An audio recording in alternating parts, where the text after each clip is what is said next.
Je viens de tomber sur cette vidéo et je ne sais pas si l'information est vraie ou pas. Alors si cette information est vraie, franchement, le Cameroun commence déjà à faire peur. Ce pays commence déjà à nous faire peur parce qu'on ne comprend plus rien. Le pays se devient même quoi même. Vous pouvez nous dire ce qui est en train de se passer au Cameroun, vous pouvez nous dire ce que vous êtes en train de faire ici au Cameroun. Nous on ne comprend plus rien. Écoutons d'abord la vidéo aussi.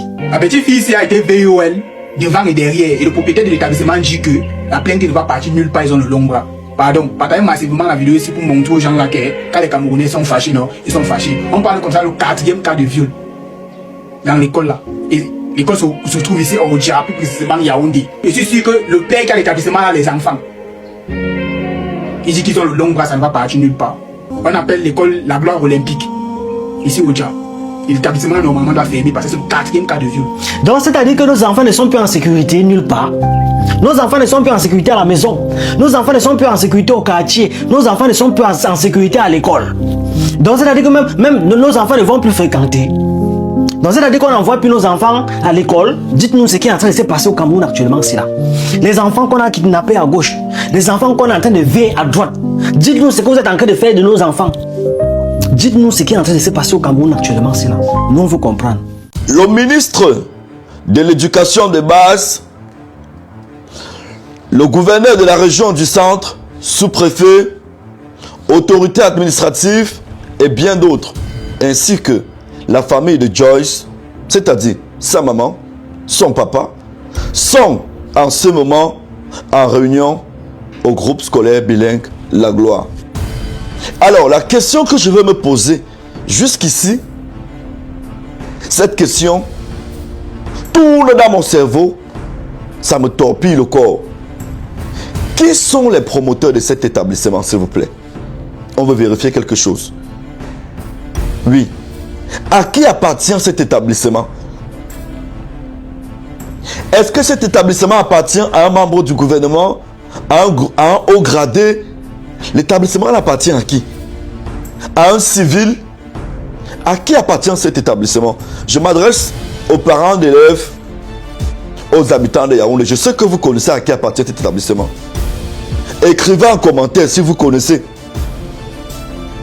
les propriétaires de cet établissement.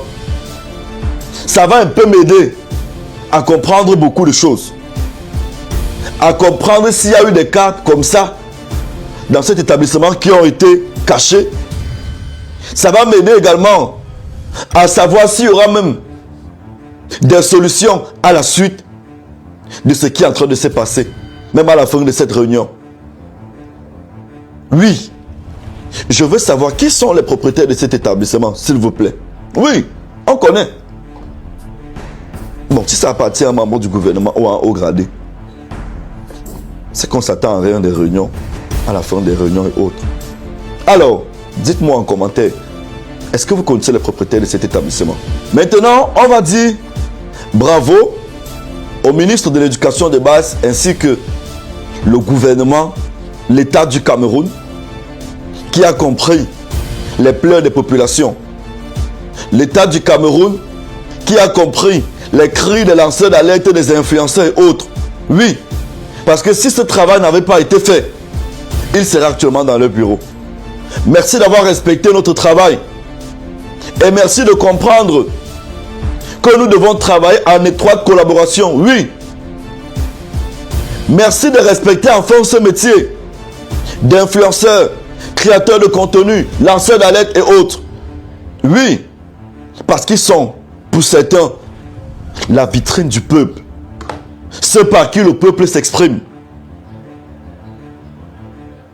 On espère bien, monsieur le ministre, que vous allez prendre des résolutions fermes pour davantage protéger nos enfants, pour davantage protéger ces mineurs qui sont dans ces différents établissements. Oui, que des sanctions sévères soient appliquées à ceux qui commettent